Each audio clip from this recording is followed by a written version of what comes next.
Evangelho, segunda-feira da 25ª semana do Tempo Comum. Hoje, memória de Santo André Kim Taegon, presbítero, e Paulo Chong Assan e seus companheiros mártires. O Senhor esteja convosco, Ele está no meio de nós. Proclamação do Evangelho de Jesus Cristo segundo São Lucas. Glória a vós, Senhor. Naquele tempo disse Jesus à multidão: Ninguém acende uma lâmpada para cobri-la com uma vasilha ou colocá-la debaixo da cama. Ao contrário, coloca-a no candeeiro, a fim de que todos os que entram vejam a luz.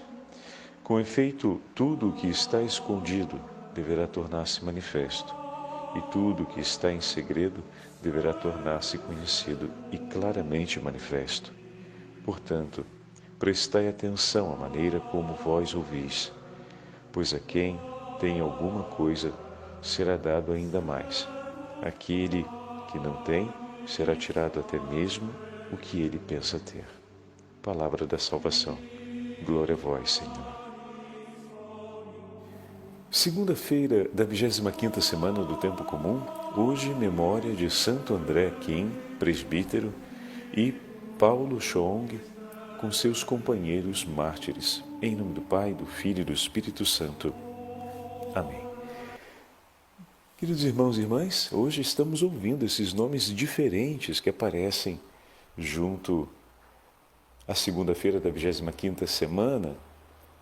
A celebração hoje é a celebração da memória, uma memória obrigatória, dos santos mártires coreanos. Esses são os nossos irmãos que no 1800, juntamente com uma legião de outros homens e mulheres, crianças, idosos, entregaram a vida na defesa da fé nas terras coreanas, por conta da perseguição deflagrada contra os missionários que haviam no século XVII chegado para anunciar o Evangelho. Século XVII, a Coreia estava sendo alcançada com o anúncio do Evangelho. Veja, meus irmãos, faça esse parêntese rapidamente, que terra bendita a nossa. Uma terra onde o Evangelho encontrou lugar e acolhimento tão rapidamente. Uma terra que pacificamente acolheu aqueles que vieram em nome de Deus anunciar a Boa Nova. A nossa terra, de fato, é uma terra bendita. O nosso Brasil é uma terra santa, porque nela o Evangelho encontrou lugar. Nós vemos a realidade hoje, no testemunho desses santos mártires, de nossos irmãos coreanos, como os primeiros que receberam o anúncio da fé lutaram para que fosse defendida, de maneira que o Evangelho que hoje ouvimos, estamos em Lucas capítulo 8, do versículo 16 ao versículo 18, onde o Senhor diz que a lâmpada não vem acesa para ser colocada debaixo de uma vasilha, de maneira que fique escondida, mas sendo acesa, vai colocada sobre o candeeiro para iluminar toda a sala. Esses irmãos e irmãs nossos coreanos combateram arduamente, derramando o próprio sangue para manterem a chama da fé acesa no meio do povo. E nós, no Brasil, tivemos a oportunidade de receber essa chama bendita do Evangelho de Cristo e logo a colocamos no candeeiro. Isso nos torna mais privilegiados? Não. Isso nos coloca numa condição onde deveríamos rezar mais pelos nossos irmãos que estão sob a perseguição. Um país que foi tão abençoado com tantas maravilhas naturais e ao mesmo tempo com a graça do anúncio pacífico do Santo Evangelho, é um país que está chamado a ser um grande intercessor por todos aqueles países no mundo que vivem sofrimentos atrozes para a defesa da fé. São Paulo nos diz que somos responsáveis por ajudar os nossos irmãos a perseverarem na fé. Que aqueles mais fortes e que em melhor condição estão, devam assistir aqueles que estão passando por necessidade. Assim, o nosso coração, um coração capaz de acolher a todos, esse é o coração do nosso povo brasileiro. Um coração formado na história pela união de tantos povos. É um coração que se abre para acolher e para rezar por todos aqueles que estão combatendo para perseverar na fé. Fomos chamados por Deus a sermos intercessores por tantos irmãos e irmãs que vivem e caminham derramando sangue para defender a luz de Cristo, para defender a fé cristã. Veja, meus irmãos, tem uma característica muito marcante nos nossos irmãos coreanos, que merece o nosso olhar atento e carinhoso. O final do Evangelho de hoje, depois que o Senhor usa a parábola da lâmpada acesa, que vai colocada em um lugar para que ilumine toda a casa, olhemos o versículo 17, o final do versículo 16, ao contrário de colocá-la numa vasilha ou debaixo da cama, coloca num candeeiro para que aqueles que entram vejam a luz. Para aqueles que entram no povo, ou seja, para gerações vindouras, para que elas possam ver a luz do Evangelho, é necessário que nós nos empenhemos para colocar o Evangelho em um lugar de destaque na nossa sociedade. E qual é o lugar de destaque para que gerações vindouras vejam a luz de Cristo? É na forma como vivemos em sociedade. Que o nosso agir seja todo ele inspirado em Cristo, sustentado por Cristo, e não seja outra coisa que não o testemunho da caridade que recebemos do Senhor. Que toda a nossa vida social e o nosso agir possa ser um eloquente testemunho do Evangelho, um eloquente anúncio da vida em Cristo. Dessa forma nós vamos ouvir Santo André escrevendo do cárcere. Ele estava já preso quando tem a oportunidade de escrever essa carta que vai mandar para os demais cristãos que estão sob ameaça de perseguição.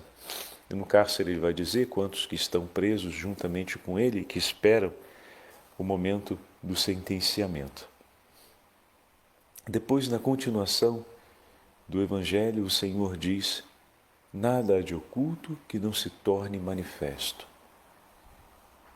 Mas essa palavra, de que modo ela chega até nós, olhando o testemunho dos mártires?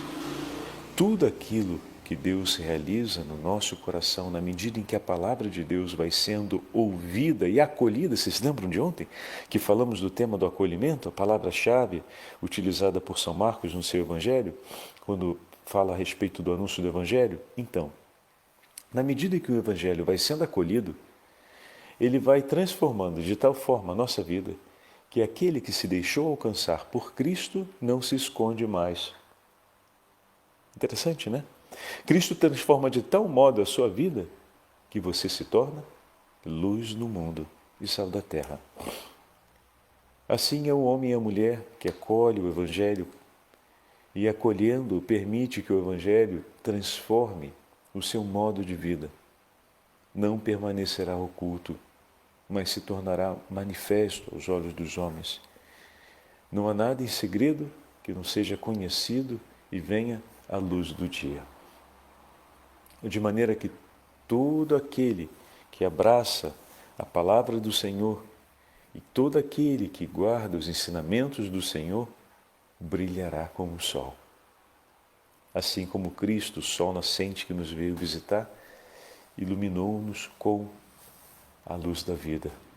Também todo aquele que viver em Cristo se tornará luz da vida para seus irmãos. Se tornará o transmissor dessa vida que de Cristo recebeu. Por isso, a conclusão do Evangelho nos diz: cuidai, portanto, do modo como ouvis, de maneira que aquilo que foi ouvido permaneça vivo no nosso coração. Esses nossos mártires, como o padre dizia ainda há pouco, têm uma particularidade. Logo depois, as perseguições na Coreia, elas se agravam no 1839, 1846 e 1866. Então vejam que o tempo de paz entre uma grande perseguição e outra foi muito curto. Não deu para gerar uma geração. Na primeira, foram praticamente 7 anos de diferença. E na segunda, 20 anos. Então, os jovens que estavam com seus filhos começando a entrar na vida adulta, se tiveram filhos por volta dos 20 anos, os filhos estavam nascendo, estavam sob perseguição. Esses filhos cresceram em um tempo de paz e os pais entregaram-os a uma nova perseguição. Foram formados pelos mártires e foram entregues ao martírio. Isso só para a gente ter uma tempística, né, dos acontecimentos.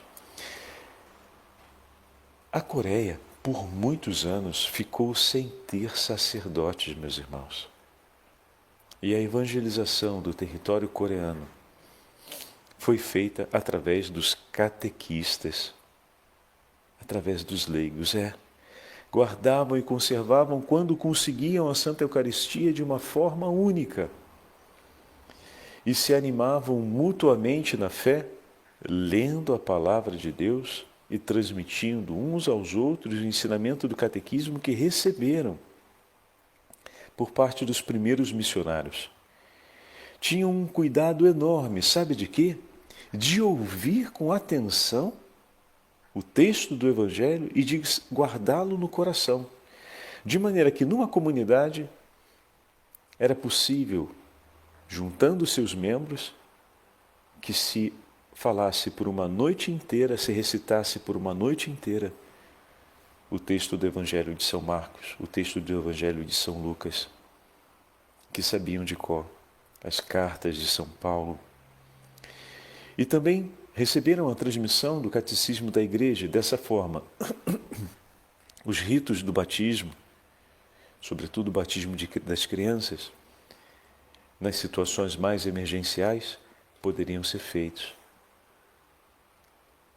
Também procuravam, de todos os modos e maneiras, zelar a fim de que a aliança matrimonial, realizada pelos cristãos, também fosse acompanhada pela declaração solene do matrimônio religioso e não apenas da união, que seria a união natural e tradicional do povo. E dessas e de outras tantas formas foram se animando mutuamente na fé. Era importantíssimo transmitir aos mais jovens a palavra de Deus de maneira que soubessem de cor, porque mais tarde, quando fossem sequestrados os livros ou as pessoas para serem mortas, outros pudessem transmitir a fé. Aprender rapidamente a guardar no coração e a fazer memória das palavras de Jesus, para que elas permaneçam na história do nosso povo. Entregar o seu coração para se tornar um livro sagrado e defendê-lo com a própria vida para entregar a seus irmãos.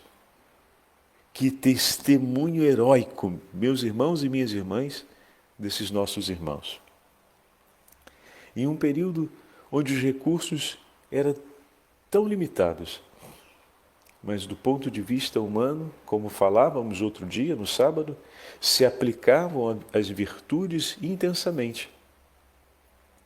Não apenas estudando, mas fazendo tantos exercícios de memória, uma coisa que fazíamos até pouco tempo atrás, pelo menos para o estudo da matemática. Me lembro ainda na minha época de colégio, a gente tinha que gravar a tabuada e tinha uma série de fórmulas, seja da geometria, seja da álgebra, seja da física e da química, que tinha que guardar de cabeça. Não dava para, na hora da prova, não tinha a mínima possibilidade de você ficar olhando. E os professores naquela época que eu estudei ainda exigiam isso severamente, era um dever do estudante.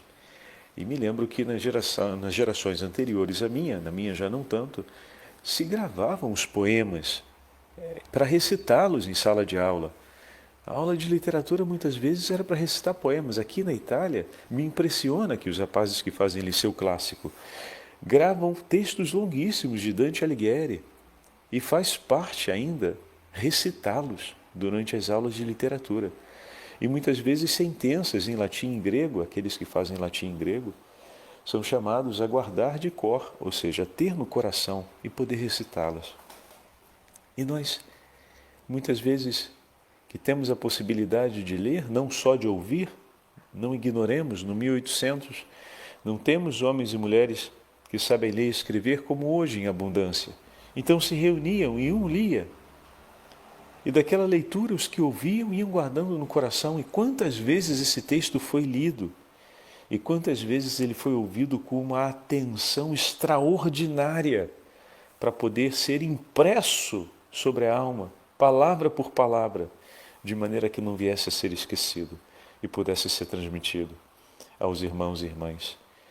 Vocês percebem o grande sacrifício de amor, a grande entrega, e ao mesmo tempo olhamos no contraponto como temos nos tornado uma sociedade dispersiva, uma sociedade de momento, enquanto o exercício deles na prática da fé e da vida cristã era para conservar intacto para as gerações futuras, ou seja, para a continuidade da vida e da missão, aquilo que recebiam, a gente se contenta em ter e cuidar de tudo, mas para o momento, sem essa sensibilidade do zelo por uma continuidade, né?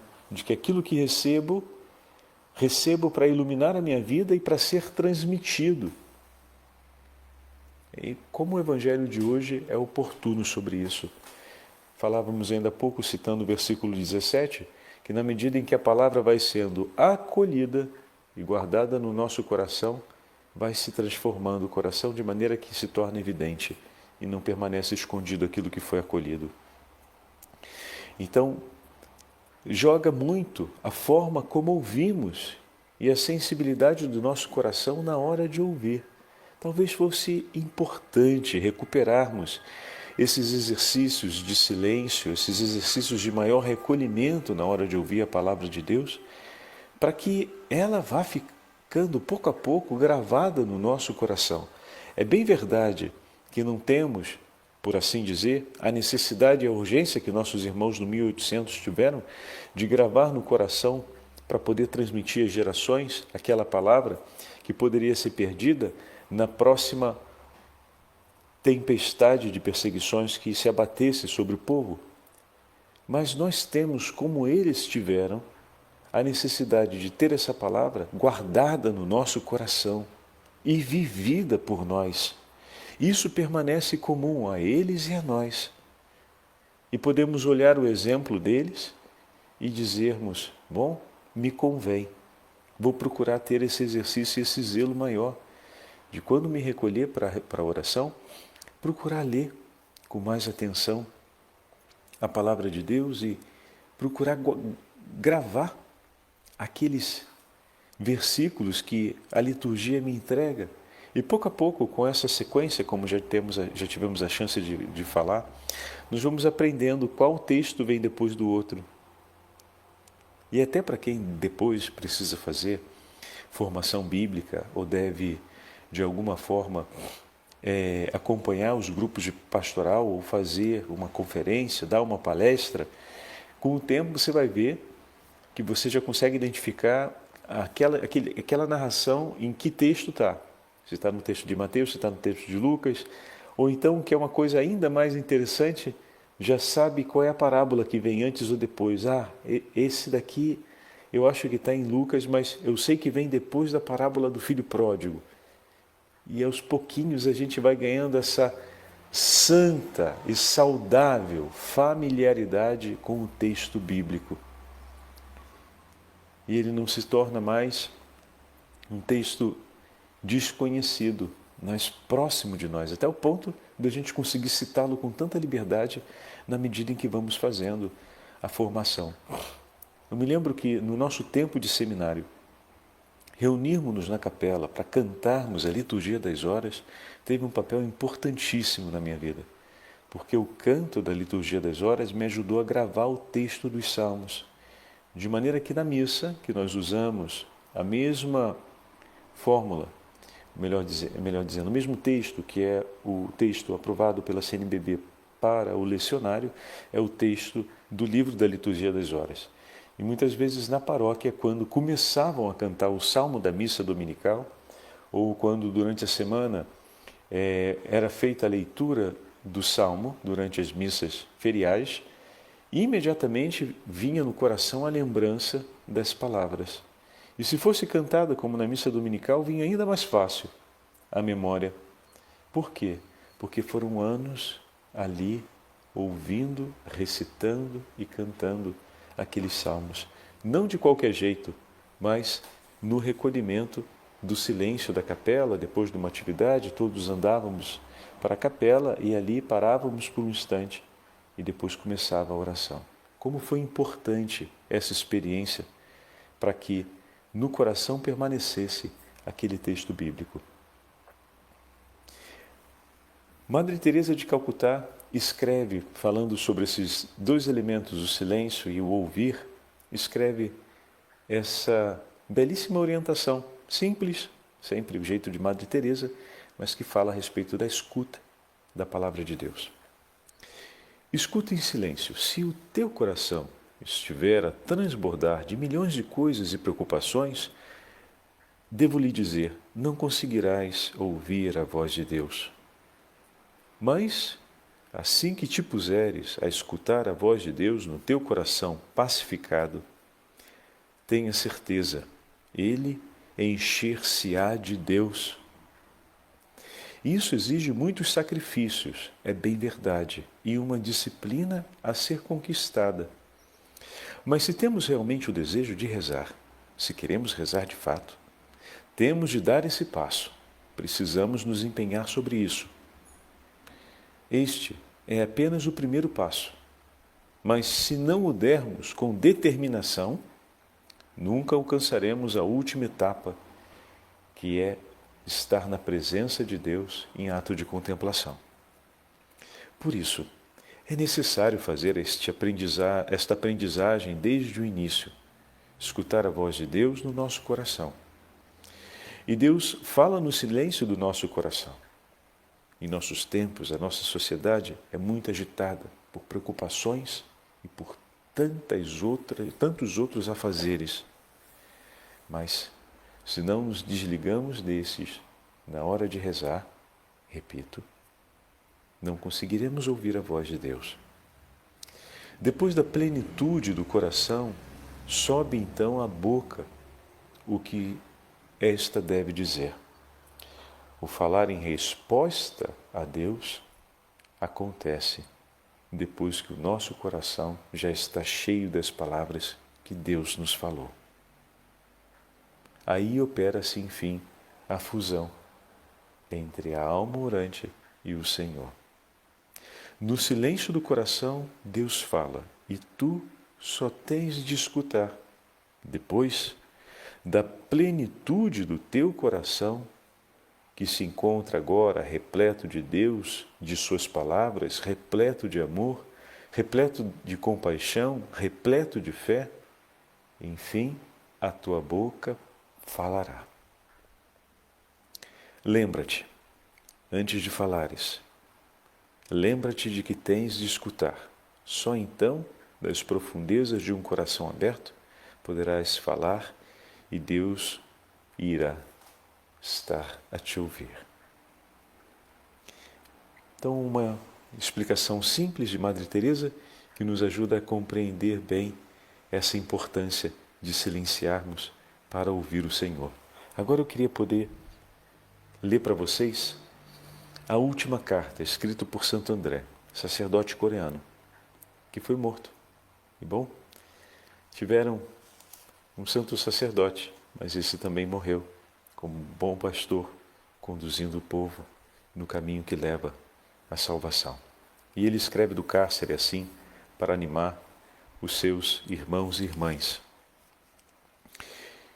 Meus caríssimos irmãos e amigos, considerai como Deus, no princípio dos tempos, dispôs os céus, a terra e todas as coisas, Meditai também com que especial intenção criou o ser humano à sua imagem e semelhança. Se, pois, nesta vida de perigos e miséria, não reconhecermos o Criador, de nada nos servirá termos nascido e continuar vivendo. Já neste mundo, pela graça divina, pela mesma graça, recebemos o batismo, entrando no seio da Igreja e tornando-nos discípulos do Senhor Jesus. Mas trazendo assim o precioso nome de cristãos, de que nos servirá tão grande nome, se na realidade nós não o formos? Seria inútil termos nascido e ingressado na Igreja se traíssemos o Senhor e a sua graça. Melhor seria não termos nem nascido do que recebermos a sua graça e depois pecarmos contra Ele abandonando-o. Considerai, meus queridos irmãos, os agricultores, ao lançarem a semente no campo. Primeiro, preparam a terra com o suor do seu rosto e depois jogam a preciosa semente. Chegando o tempo da colheita, alegram-se de coração com as espigas cheias, esquecendo o seu trabalho e suor tão duro para preparar a terra e fazê-las crescer. E dançando de alegria, então, vão recolhê-las. Se, porém, as espigas permanecem vazias, não sendo mais do que palha e casca, o agricultor deplora o duro labor com que suou, sentindo-se tanto mais desesperado quanto mais trabalhou. De modo semelhante cultiva o Senhor a terra como seu campo, sendo nós os grãos de arroz. Rega-nos com o seu sangue na sua encarnação e redenção, para que possamos crescer e amadurecer. Quando no dia do juízo vier o tempo da colheita, quem pela graça for achado maduro, gozará o reino dos céus como filho adotivo de Deus e dançará a alegria das núpcias do Senhor. Quanto aos outros que não amadureceram, tornar-se-ão inimigos, punidos para sempre, embora também tenham se tornado filhos adotivos de Deus pelo batismo. E que grande desgraça é terminar assim na eternidade. Irmãos caríssimos, lembrai-vos de que nosso Senhor Jesus, descendo a este mundo, sofreu inúmeras dores e, tendo fundado a Igreja por sua paixão, Ele a fez crescer pelos sofrimentos dos fiéis. Apesar de todas as perseguições e pressões, os poderes terrenos não poderão prevalecer, como o próprio Senhor disse a São Pedro. Da ascensão de Cristo e do tempo dos apóstolos até hoje, a Santa Igreja continua crescendo no meio das tribulações e perseguições pelas quais passa. Também nesta nossa terra da Coreia, durante os 56 anos em que a Santa Igreja se estabeleceu aqui, os fiéis sempre sofreram perseguições. Hoje, acendeu-se de novo a perseguição contra nós. Muitos amigos são, como eu, lançados nos cárceres, enquanto também sofreis tribulações. Unidos num só corpo, como não ficarão tristes os nossos corações?